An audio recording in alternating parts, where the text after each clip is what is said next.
नमस्कार, मैं हूं रंजीत कुमार और शुरू हो चुका है देश का मूड मीटर। आप में से बहुत सारे लोग जो इस कार्यक्रम को देख रहे हैं वो इस बात से वाकिफ होंगे कि हमने कल नीट परीक्षा यानी कि मेडिकल एंट्रेंस टेस्ट जो होता है उसके रिजल्ट में किस तरीके से बड़े पैमाने पर धांधली हुई है, इसका हमने पर्दाफाश किया था। हमने आपको दिखाया था कि कैसे इस बार के रिजल्ट में टॉपर्स की संख्या इतनी ज्यादा है कि लोगों की समझ से बाहर, कैसे नीट की मेरिट लिस्ट में ज्यादा नंबर पाने वालों को नीचे की रैंक दी गई और कम नंबर पाने वालों को ऊपर की। हमने यह भी दिखाया था कि कैसे हरियाणा के एक ही सेंटर पर एक नहीं 8 टॉपर्स निकल गए जिन्होंने 720 में से 720 नंबर स्कोर कर दिया। ग्रेस मार्किंग के नाम पर कैसे एक ऐसा खेल खेला गया जिससे कि हजारों बच्चों का करियर खतरे में पड़ गया। ग्रेस मार्क देकर बच्चों को टॉप तक करा दिया गया। इन तमाम खुलासों के बाद एनटीए ने जवाब में एक प्रेस रिलीज जारी किया और वो प्रेस रिलीज क्या है, प्रेस रिलीज से ज्यादा वो आप ये कह सकते हैं वो एक तरह का झांसा है। ऐसा झांसा जो अगेन किसी के गले नहीं उतर रहा। ये समझ में नहीं आ रहा कि एनटीए ने इस प्रेस रिलीज के जरिए जवाब दिया है या सिर्फ मामले को दरकिनार करने, उसे खारिज करने की कोशिश की। और इसीलिए इस प्रेस रिलीज के बाद देश भर में एनटीए की इस मनमानी के खिलाफ एक तरीके से सड़क पर उतर आए हैं स्टूडेंट। जयपुर से दिल्ली तक जो छात्र हैं वो सड़कों पर हैं। जरा देखिए तस्वीरें, ये हम आपको 3 तस्वीरें दिखा रहे हैं, जयपुर, कोटा और दिल्ली की तस्वीरें। बहुत अच्छा मार्क्स लाकर जो बच्चे जो हैं वो परेशान हैं। उतना मार्क्स जितना कि अगर पिछले सालों में लेकर आते तो बहुत ही अच्छे कॉलेज में दाखिला ले सकते थे, बहुत ही अच्छे मेडिकल कॉलेज में उनको एडमिशन मिल जाता। लेकिन इस बार किसी नाम के भी मेडिकल कॉलेज में एडमिशन मिलना उनके लिए मुश्किल हो रहा। इसीलिए बड़ी संख्या में ये बच्चे आज सड़कों पे हैं। ये बहुत कम उम्र के बच्चे हैं। ये उस 12वीं पास करने के बाद मेडिकल और इंजीनियरिंग की परीक्षा देने वाले बच्चे। आप सोचिए कि कितने अरमान और कितने मेहनत से इन्होंने मुकाम हासिल किया। इन्होंने इतनी मेहनत करके इतना अच्छा रैंक लाया, इतने अच्छे मार्क्स लाए, लेकिन एनटीए की मनमानी और एनटीए की धांधली की वजह से आज ये बच्चे सड़क पे हैं, ये प्रदर्शन करने को मजबूर हैं। बच्चों का कहना है कि कड़ी मेहनत और अच्छे नंबर्स के बावजूद सरकारी कॉलेज तो छोड़िए, तो छोटा मोटा कॉलेज भी नहीं मिल रहा है इनको, और इसीलिए ज्यादातर बच्चे दोबारा नीट की परीक्षा कराए जाने की मांग कर रहे हैं।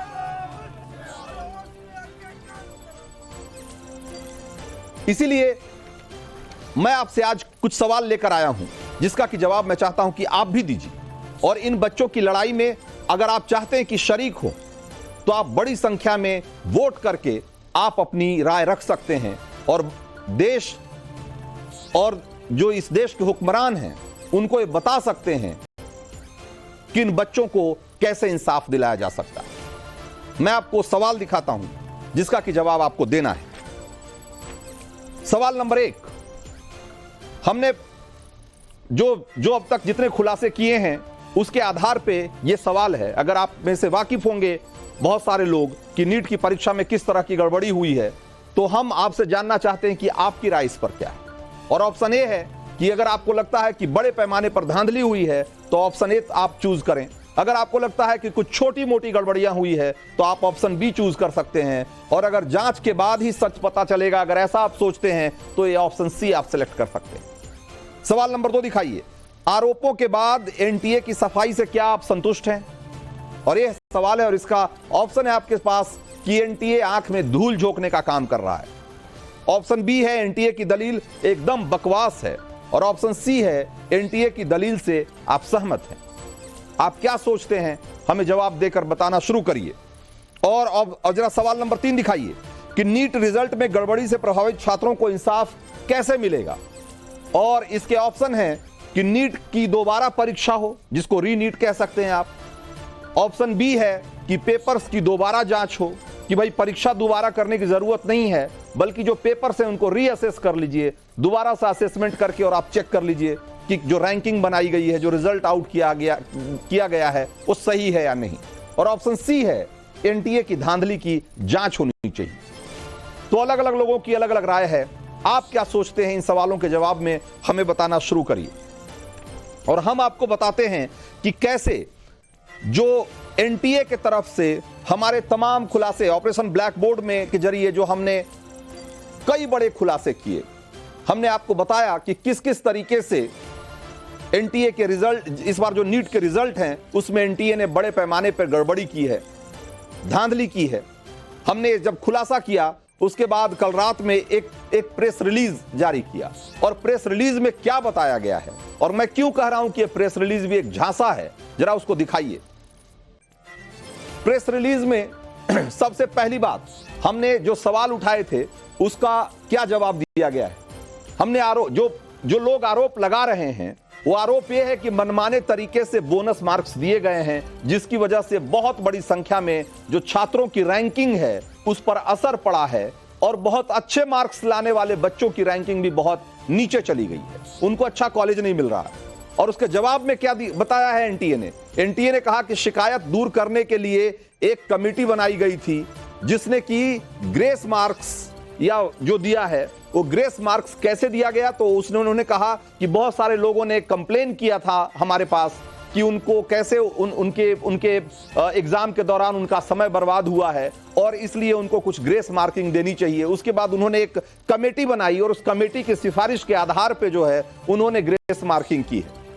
लेकिन सवाल यहां पर अभी भी कायम है कि जो ग्रेस मार्क दिए गए उसके लिए एनटीए ने पहले से ऐसा नहीं बताया था कि ऐसा कोई नियम है जिसके तहत ग्रेस मार्किंग की जा सकती है, और अगर किसी वजह से परीक्षा में विलंब होता है या आपको कम समय मिलता है तो उसे कंपनसेट किया जा सकता है। ऐसा कोई प्रावधान नहीं था, उसके बावजूद भी एनटीए ने ऐसा किया। मैं एक एक करके उन सारे आरोपों और जवाबों पर आऊंगा और मैं बताऊंगा आपको कि कैसे ये जो एनटीए की तरफ से जो ये सफाई दी गई है, ये प्रेस रिलीज जारी किया गया है, ये आंख में धूल झोंकने का काम किया गया है, ये हम आपको बताएंगे। हमारे साथ कुछ मेहमान भी हैं, एक एक करके हम उन सवालों को लेंगे और उनसे जुड़े हुए आरोपों पे भी हम चर्चा करेंगे। लेकिन इस समय एक तस्वीर आ रही है, बहुत महत्वपूर्ण तस्वीर है, वो हम आपको दिखाना चाहते हैं। इस समय राष्ट्रपति से मुलाकात करने के लिए प्रधानमंत्री जा रहे हैं, और जैसा कि आपको पता है कि 9 तारीख को शाम 6 बजे राष्ट्रपति भवन में प्रधानमंत्री नरेंद्र मोदी शपथ लेंगे और उसकी तैयारियां चल रही है। और आज एनडीए की बैठक थी और हमने आपको तस्वीरें दिखाई थी कि संसदीय दल की बैठक में उनको नेता चुन लिया गया था, और उसके बाद अब वो राष्ट्रपति से मिलने जा रहे हैं, जहां पर कि वो सरकार बनाने के लिए अपना दावा पेश करेंगे, और उसके बाद उन्हें शपथ के लिए आमंत्रित किया जाएगा। तो ये हमने तस्वीरें अभी हम आपको दिखा रहे हैं। इस समय ये राष्ट्रपति भवन की तरफ प्रधानमंत्री का काफिला बढ़ रहा है, और हमने दिखाया था आपको कि नेता चुने जाने के बाद, एनडीए के नेता चुने जाने के बाद संसदीय दल के, कैसे वो पहले आडवाणी से मिलने गए, फिर मुरली मनोहर जोशी से मिलने गए, और दोनों जो वरिष्ठ नेता हैं बीजेपी के, उनसे मुलाकात करके एक तरीके से उनका आशीर्वाद लिया, उनकी शुभकामनाएं ली, और अब वो राष्ट्रपति से मिलने जा रहे हैं। एक तरीके से ये एक अपने आप में रिकॉर्ड होगा जब वो तीसरी बार प्रधानमंत्री के तौर पर शपथ लेंगे। इससे पहले सिर्फ नेहरू ने 3 बार प्रधानमंत्री का पद संभाला है, और अब नरेंद्र मोदी तीसरी बार प्रधानमंत्री के तौर पे शपथ लेंगे।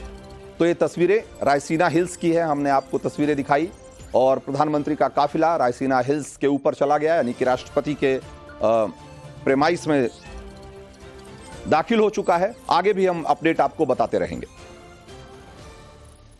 हमारे साथ कुछ खास मेहमान भी है, जैसा कि हमने कहा कि हमारे साथ सुनील नैन हैं, डायरेक्टर हैं बी वाइज क्लासेस के, नितिन विजय हैं, फाउंडर है और सीईओ हैं मोशन एजुकेशन के, और डॉक्टर संजय गर्ग हैं, ये एक नीट स्टूडेंट के गार्जियन हैं, उनके पेरेंट्स हैं।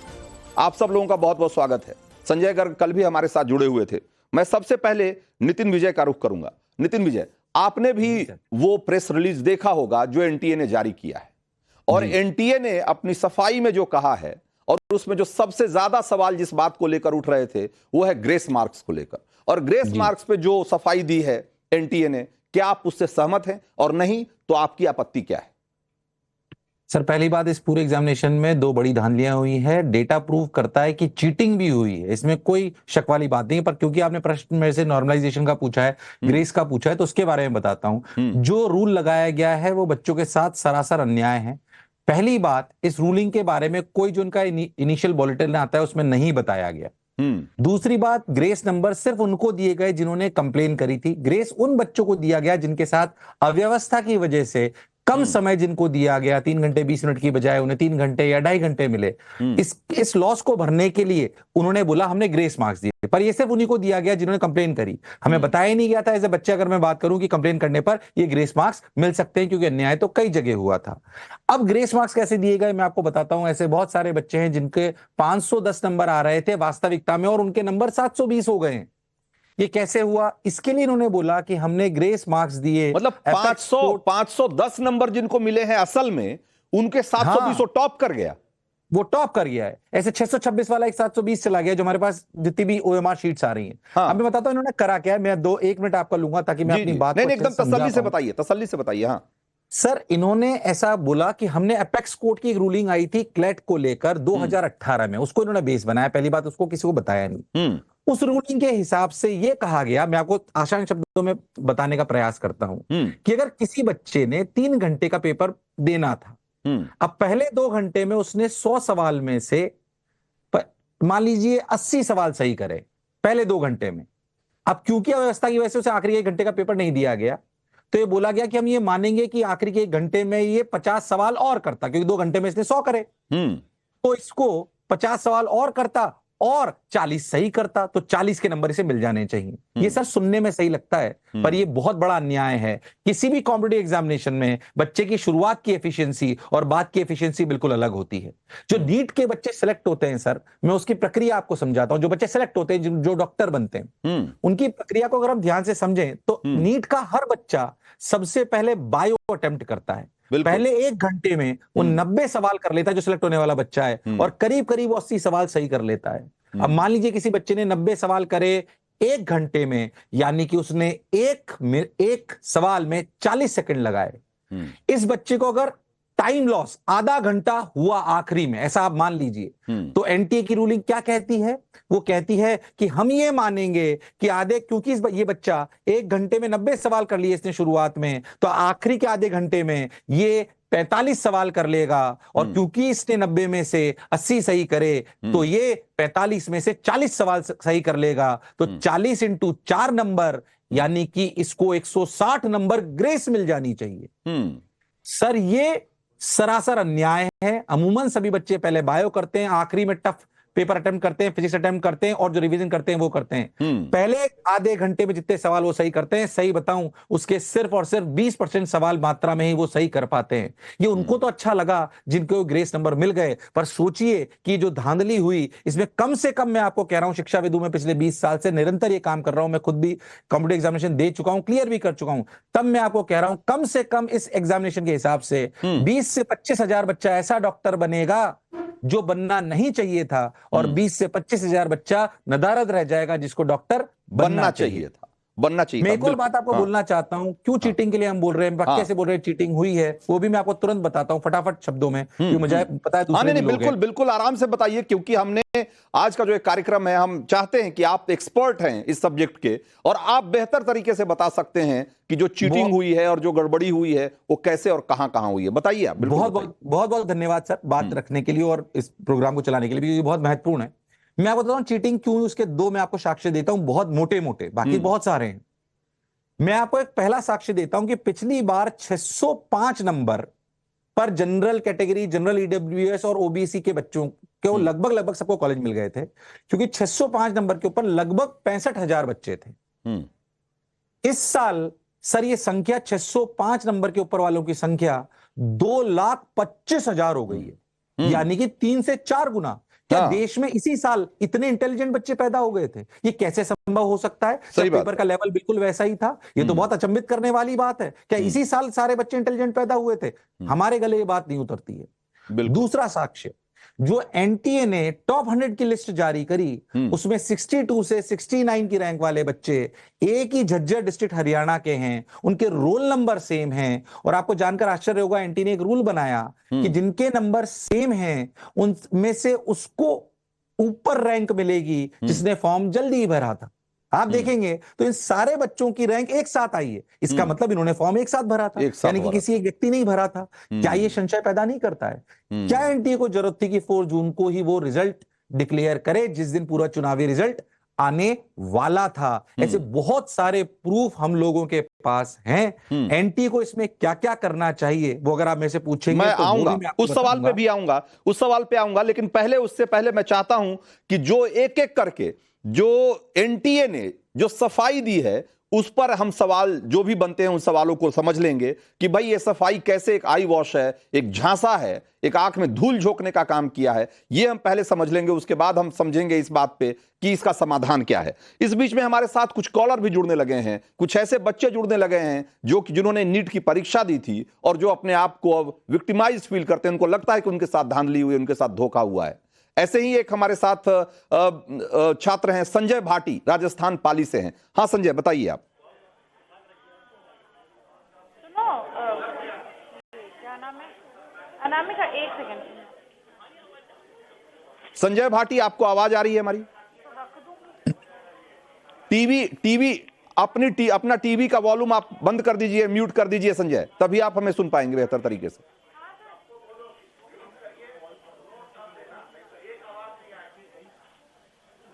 संजय, आपको आवाज आ रही है हमारी? ठीक है, कोई बात नहीं, संजय से हम दोबारा जुड़ने की कोशिश करेंगे। लेकिन हम एक एक करके, मैंने कहा कि जैसे कि जो हमने सवाल उठाए थे, तो ये सवाल तो हमने उठाया था ग्रेस मार्किंग वाला। ग्रेस मार्किंग के अलावा भी सवाल था। सवाल सिर्फ ग्रेस मार्किंग का नहीं था, जैसे कि हमने कहा और जैसा नितिन भी बता रहे थे कि एक ही सेंटर से 5-5, 6-6 टॉपर्स निकल आए। तो भाई ये क्या अनायास है? ये क्या आप इसे एक सहज और एक नॉर्मल बात मानते हैं?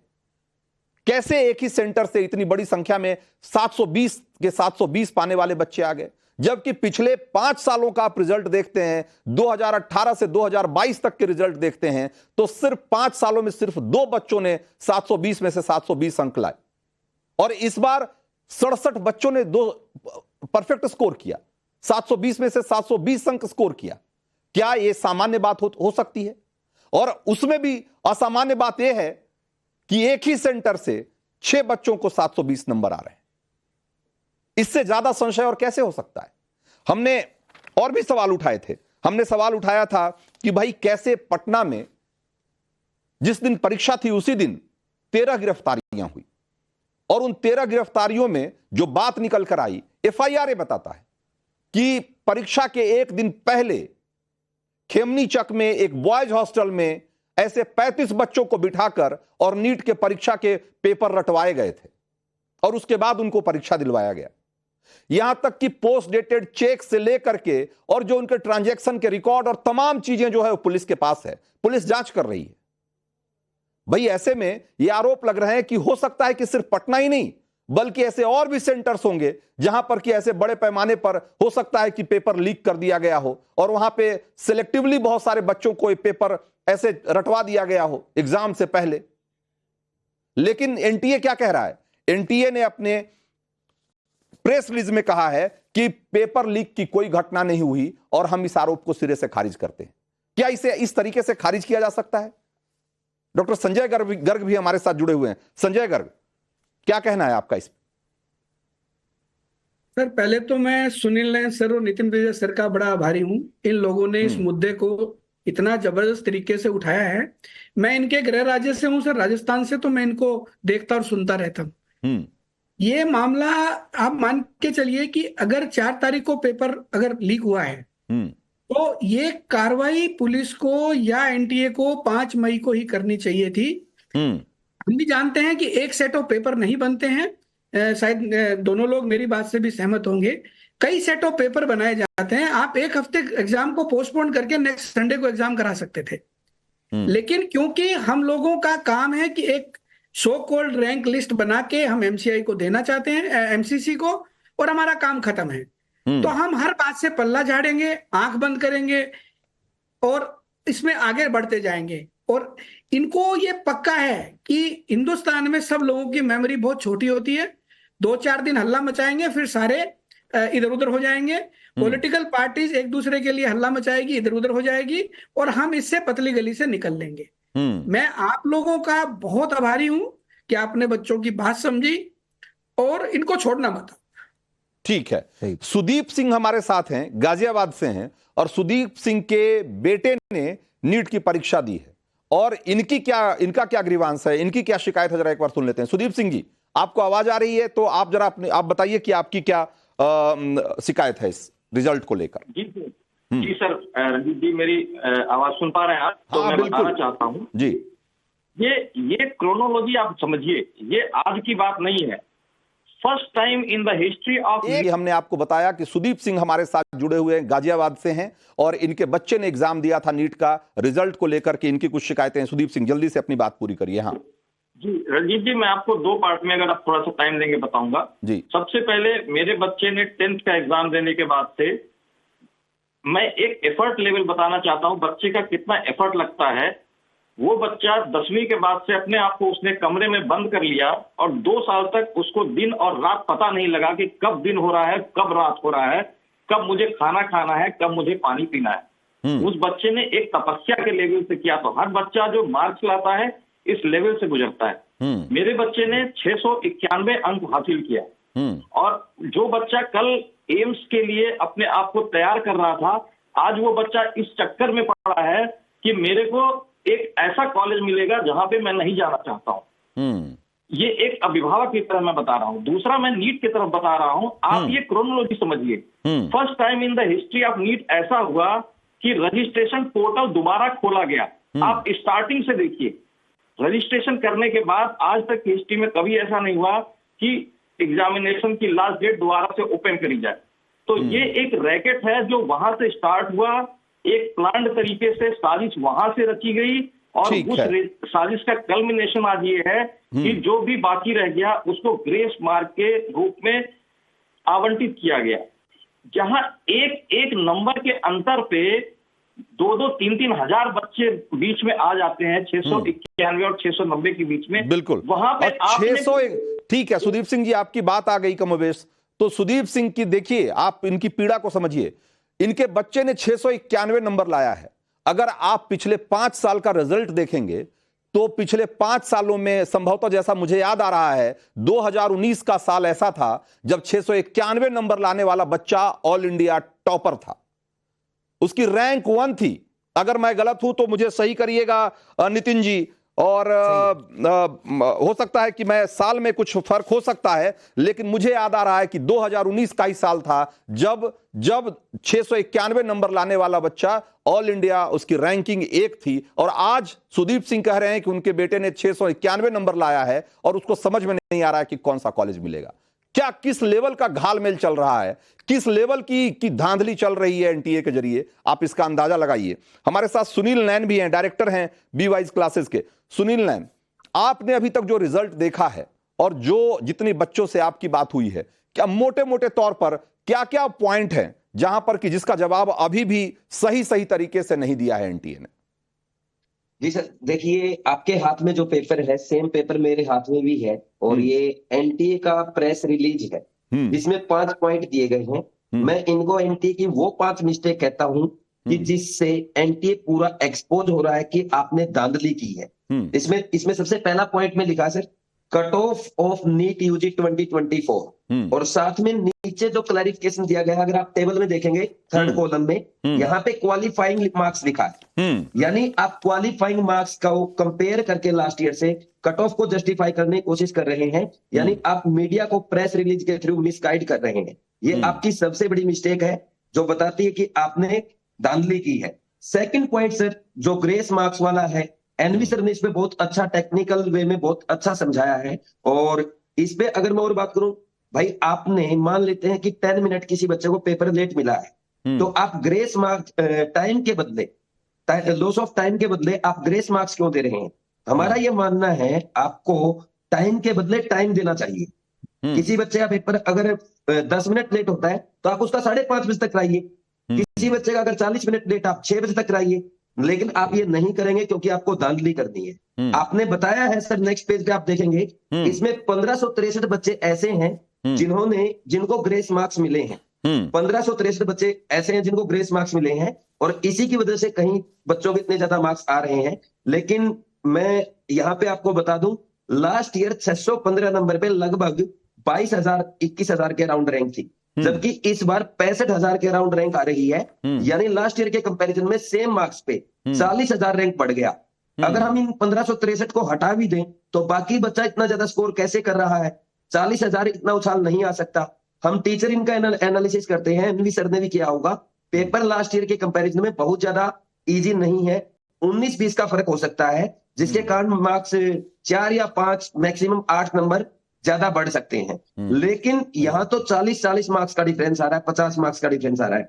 साथ में सर इन्होंने ये भी दिया कि 2 बच्चों के जो 718 और 719 आए हैं, जिनका एनवी सर ने भी जिक्र किया था कि ये जो 8 बच्चे हैं सेम सेंटर से हैं, इसमें से 6 बच्चे तो सिर्फ हरियाणा के हैं, और लास्ट के 2 बच्चे हैं जिन्होंने 719 और 718 स्कोर किया है। इसका कारण ग्रेस मार्क्स बताया गया है। अब मेरा क्वेश्चन एनटीए से ये है, किसी का 717 मार्क्स क्यों नहीं आया? 714 मार्क्स क्यों नहीं आया? 713 मार्क्स क्यों नहीं आया? 718 या 719 ही क्यों आया? 1563 में से क्या एक भी बच्चा ऐसा नहीं था जिसके 717 आ सकते हैं?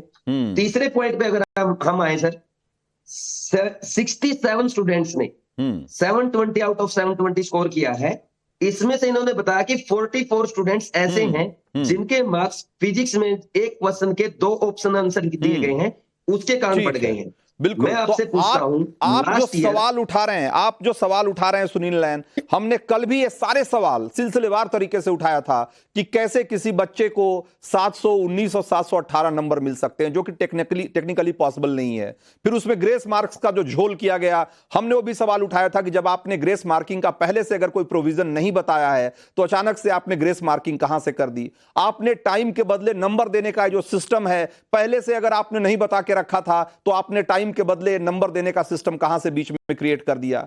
आप एक ऐसे सुप्रीम कोर्ट के वर्डिक्ट को कोट कर रहे हैं, हवाला दे रहे हैं, जो कि ऑनलाइन एग्जाम के लिए दिया गया था, उसको ऑफलाइन एग्जाम के साथ आप जोड़ करके कैसे उसको जस्टिफाई करने की कोशिश कर रहे हैं? ये तमाम सवाल है जो कि हमने कल पूछे थे, और उन सवालों के जवाब के बदले एनटीए ने रात में हमें एक प्रेस रिलीज भेजा है, जिसकी कॉपी भी आपके पास है। और वो कॉपी, मैं अगेन कह रहा हूं कि ये प्रेस रिलीज नहीं बल्कि ये एक तरीके से झांसा है, और एनटीए जिस तरीके से काम कर रहा है, इसको नेशनल टेस्टिंग एजेंसी नहीं, नो ट्रस्ट एजेंसी भी अगर आप कहेंगे तो मुझे लगता है कि अतिशयोक्ति नहीं होगी। मैं एक और बात कहना चाहता हूं, जो आप कह रहे थे उसी से जुड़ी हुई बात है कि आप 720 में से 720 नंबर लाने वाले लड़कों की संख्या, बच्चों की संख्या तो 67 है ही, जो कि अपने आप में हैरान करने वाला है। और हमने बताया था कि पिछले 5 सालों में सिर्फ 2 बच्चों ने 720 नंबर स्कोर किया, और इस बार 67 बच्चों ने किया। आप ये जानिए कि 715 से ऊपर लाने वाले बच्चे, 715 से और 715 और 7 से 15 से ऊपर लाने वाले बच्चों की संख्या है 2200, 2200। आप सोच सकते हैं, अगर मैं आपको एक बारगी लगेगा कि अगर इसमें कौन सी बड़ी बात है, लेकिन जब मैं इसका कंटेक्स्ट, इसका संदर्भ बताऊंगा, तब आप चौंक जाएंगे कि वाकई ऐसा संभव नहीं है। अगर आप 2018 से 2022 तक का अगर देखेंगे, टॉपर्स की लिस्ट देखेंगे, तो आपको पता लगेगा कि 715 वो मार्क्स है जिसमें कि 2 बार बच्चों ने टॉप किया। ऑल इंडिया रैंकिंग 1 हो गई, जो 715 ले आया वो ऑल इंडिया रैंकिंग उसकी 1 हो गई। पिछले 5 सालों में 2 साल ऐसा था, और इस साल 2200 बच्चों ने 715 और उससे ऊपर का स्कोर किया है। ये क्या कोई ये बात ऐसी है जो कि आपको हजम हो जाए आसानी से? इसमें बहुत बड़ी धांधली है, इसमें बहुत बड़ा गड़बड़ झाला है, और जिसका जवाब एनटीए नहीं दे रहा। हमारे साथ पुष्कर गिरी हैं पटना से, इनकी भी कुछ शिकायत है। मैं आऊंगा नितिन सर के पास, लेकिन उससे पहले जरा इनसे बात करते हैं। पुष्कर, क्या शिकायत है आपकी? जी, सबसे पहले तो रंजीत जी आपको बहुत बहुत धन्यवाद जी, और पूरे टीम को मैं धन्यवाद कहना चाहूंगा कि आप लोगों ने इस मुद्दे को बहुत अच्छी तरह से अपने मार्फत उठाया है। जी, शिकायत बताइए अपनी। हाँ, ज्वलंत मुद्दा है, बच्चे निराश हैं, हताश हैं, और कई सालों की मेहनत के ऊपर इन लोगों ने पानी फेरने का काम किया है। हाँ, नॉर्मली मेरी बच्ची भी एग्जाम दी है, हाँ, एंड उसने 645 नंबर पाया।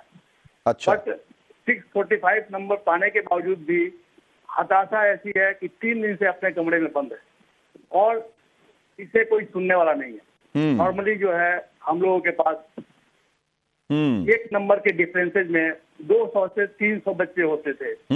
इस बार मुझे लगता है कि ये डिफरेंसेज जो है वो 600-700 लोगों के बीच का है। बिल्कुल। और इससे तो ये पुष्कर जो बात कह रहे हैं वो देखिए, आप एक सामान्य दर्शक के तौर पे अगर सोचते हैं, जो अगर आपका बच्चा नीट नहीं दे रहा या आपको नीट से मतलब नहीं है, तो आप शायद इस खबर से आपको लगेगा कि पता नहीं क्या हो रहा है। लेकिन जरा एक ह्यूमन एंगल से सोचकर देखिए कि पुष्कर जैसे 1-2 पेरेंट्स नहीं, हजारों पेरेंट्स हैं, ऐसे हजारों मां बाप हैं जिनके बच्चे एक तरीके से डिप्रेशन के शिकार हो रहे हैं, डिप्रेशन की कगार पे जा रहे हैं, इसलिए क्योंकि उन्होंने बहुत मेहनत की और बहुत मेहनत करके बहुत शानदार रिजल्ट भी लाया, लेकिन एनटीए के गड़बड़ झाले की वजह से, एनटीए की नाकामी की वजह से आज उनका पूरा करियर दांव पे है।